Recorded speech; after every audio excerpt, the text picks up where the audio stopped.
What happens when a Hollywood star weaponizes the legal system against everyday people? Blake Lively's lawsuit against Justin Baldoni just took a shocking turn, and the evidence reveals something far more disturbing than anyone expected. Over 100 content creators subpoenaed, private bank accounts targeted, location data demanded, and after months of legal threats and intimidation, absolutely zero evidence found. Could this scorched earth campaign actually backfire in court? Or worse, could it expose a calculated pattern of abuse that goes far beyond one lawsuit? Before we dive in, if you want the full story on celebrity legal battles and Hollywood controversies, hit that subscribe button and turn on notifications. We're covering every twist in this case as it unfolds.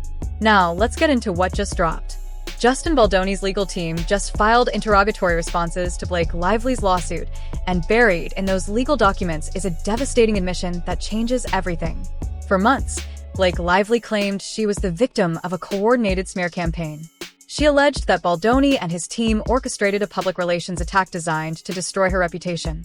Her evidence? Text messages obtained through questionable means and a shell company called Vanzin Incorporated. But here's where it gets interesting. Baldoni's response doesn't just deny the allegations.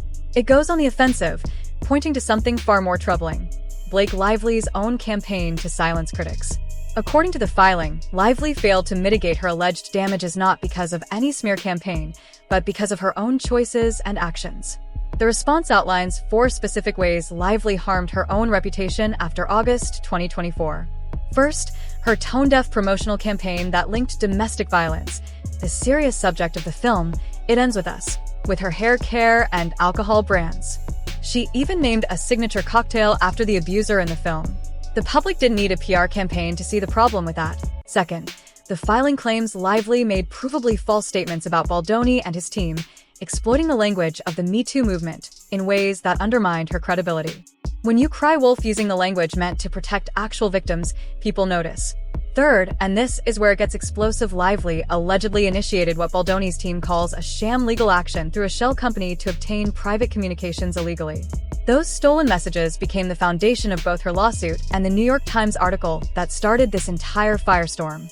Now pause here for a second. If this were really about protecting free speech, why introduce an argument that limits it instead?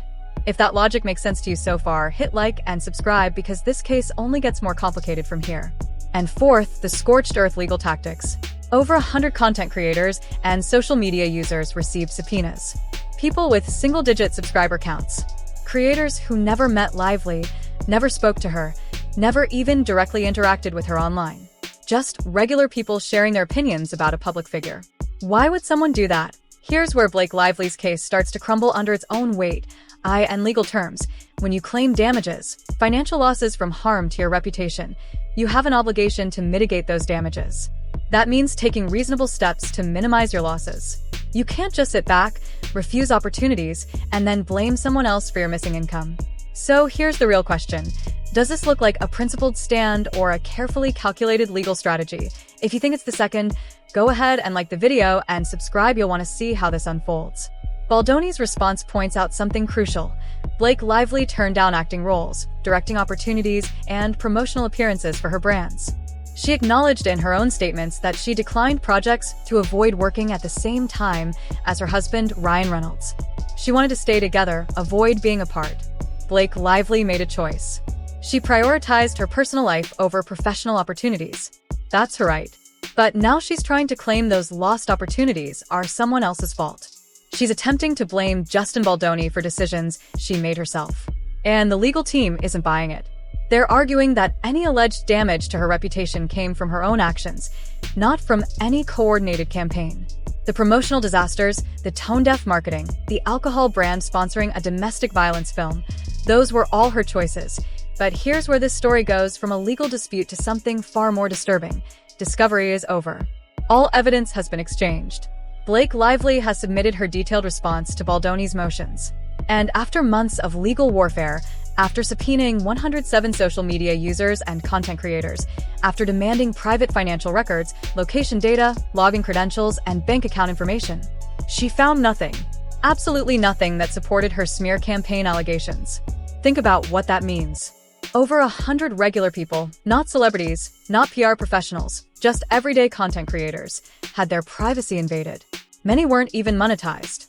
Some had less than 10 subscribers when they were subpoenaed. They were forced to hire lawyers, spend money they didn't have, take time away from their jobs and families, all to defend against a billionaire's legal assault. And it was all for nothing. The subpoenas yielded no evidence of coordination, no proof of payment, no smoking gun showing these creators were part of any organized campaign. Because there wasn't one. These were just regular people expressing their opinions about a public figure's behavior. One creator was subpoenaed simply for posting a video from a 2016 interview. In that interview, a reporter named Kirsty Flaw congratulated Blake Lively on her pregnancy, saying, "Congrats on your little bump." Lively responded by saying the same thing to the reporter, who wasn't pregnant. It was an awkward, uncomfortable moment that the reporter herself posted years later when the Baldoni story broke. Was this video coordinated by Baldoni's team? After full discovery, Blake Lively's own legal response admits, undisputed, they had no contact with the reporter. The video was genuine and organic. So why subpoena her? Why drag her into this? Let's rewind for a moment and understand how this situation spiraled out of control. It Ends With Us is a film adaptation of Colleen Hoover's best-selling novel about domestic violence. Justin Baldoni directed and starred in the film alongside Blake Lively. By all accounts, the production had its challenges. Rumors of tension between Baldoni and Lively began circulating when the cast notably unfollowed Baldoni on social media. He was conspicuously absent from marketing events and promotional tours.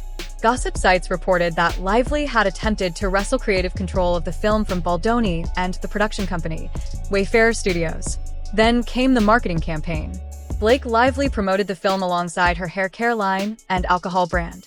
She coordinated promotional events with her husband Ryan Reynolds' company, Maximum Effort. At one official promotional event, her alcohol brand sponsored a signature cocktail named after the male lead character, who is a domestic abuser in the film. The public response was swift and harsh. People questioned how someone could promote a serious film about domestic violence by selling alcohol and hair products. Critics pointed out the tonal disconnect between the film's message and the celebrity branding attached to it. Blake Lively's reputation took a hit. Old interviews resurfaced showing uncomfortable interactions with reporters. Her promotional appearances came across as tone-deaf and out of touch. The criticism grew. Then, in December 2024, the New York Times published a bombshell article. It featured text messages and communications allegedly showing Justin Baldoni's team coordinating a smear campaign against Blake Lively. The article painted Baldoni as a manipulative figure using crisis PR to destroy Lively's reputation. There was just one problem. Those communications were allegedly obtained illegally through a shell company lawsuit. A company called Vanzin Incorporated, controlled by Blake Lively, filed a separate legal action apparently designed solely to force disclosure of private messages between Baldoni's team and their publicists. This is where the legal strategy gets both clever and potentially illegal. Vanzin Incorporated is what's called a shell company. It exists on paper, but doesn't conduct real business operations. According to Baldoni's filing, Blake Lively used this shell company to file a lawsuit in New York State court with one purpose: obtaining private communications between Baldoni and his team. Why would she need to do that? Because those communications were privileged. They were protected under attorney-client privilege and work product doctrine. She couldn't get them through normal legal channels. But by using a shell company to file a separate lawsuit, she created a mechanism to force disclosure of those documents. Once obtained, those communications became the foundation of her federal lawsuit and the New York Times article. Baldoni's team calls this laundering stolen communications. They argue the entire Vanzin lawsuit was a sham, a legal maneuver designed to circumvent privilege protections and illegally obtain evidence. If true, this could be a serious problem. Courts don't look kindly on parties who manipulate the legal system to obtain evidence they're not entitled to see. Using a shell company to do an end run around legal protections could result in sanctions, dismissal of claims, or worse. But there's another legal issue at play: the subpoena abuse. Baldoni's response explicitly calls out Lively's scorched earth legal campaign to intimidate content creators and chill online criticism. This isn't just dramatic language, it's a specific legal allegation. Using subpoenas to silence critics, rather than to obtain relevant evidence, is considered an abusive process. And here's the kicker. After obtaining everything those subpoenas demanded, Blake Lively couldn't use any of it. It wasn't relevant. It didn't support her claims. Which raises the question, was the point ever to find evidence? Or was it always about intimidation? The implications of this case extend far beyond Blake Lively and Justin Baldoni. This case is testing the boundaries of how celebrities can use the legal system to control public criticism. When a billionaire can subpoena over 100 regular people simply for expressing opinions online, what does that mean for free speech? What does it mean for the average person's ability to comment on public figures? The legal system is supposed to provide equal access to justice. But when one party has unlimited resources and the other has to choose between hiring a lawyer or paying rent, that's not equal. That's using wealth as a weapon. Baldoni's filing specifically highlights this power imbalance. It points out that Lively targeted creators she thought she could scare the most. Small channels, non-monetized accounts, people without the financial resources to fight back. Several creators mentioned they received scheduling emails from Lively's legal team about meeting and conferring, a required pre-subpoena discussion to resolve disputes. But when creators tried to schedule those meetings, the lawyers stopped responding. Then they went to court and told the judge they had attempted to meet and confer in good faith. That's not just unethical. If true, it's lying to a federal judge. There's also the broader impact on the Me Too movement. Blake Lively invoked the language of domestic violence survivorship, using terms like DARVO, deny, attack, reverse victim, and offender. These are real concepts meant to describe how abusers manipulate their victims. But Baldoni's team argues she's exploiting that language cynically, using it as a legal shield while simultaneously attacking dozens of women online. Women who criticized her.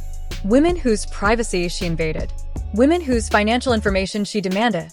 If the roles were reversed, if Justin Baldoni had subpoenaed over 100 women demanding their bank accounts, location data, and personal information, the outrage would be immediate and universal. So where does this leave us? Discovery is complete. Both sides have filed their motions. The evidence is on the table. And what that evidence shows is troubling. Blake Lively's subpoena campaign yielded nothing. The shell company lawsuit appears to have been a vehicle for obtaining privileged communications. The content creators she targeted weren't part of any conspiracy. They were just people with opinions.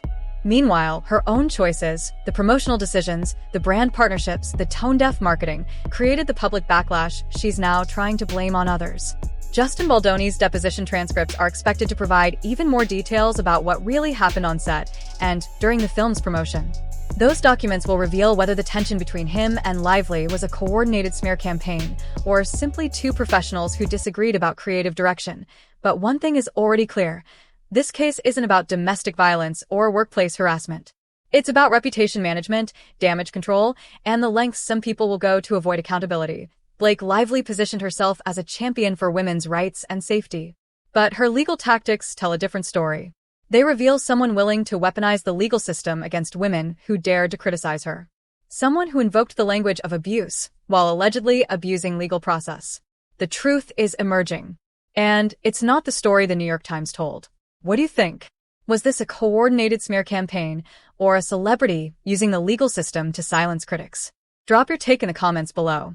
And if you want to stay updated on every development in this case, subscribe and hit that notification bell. More bombshells are coming, and you won't want to miss them.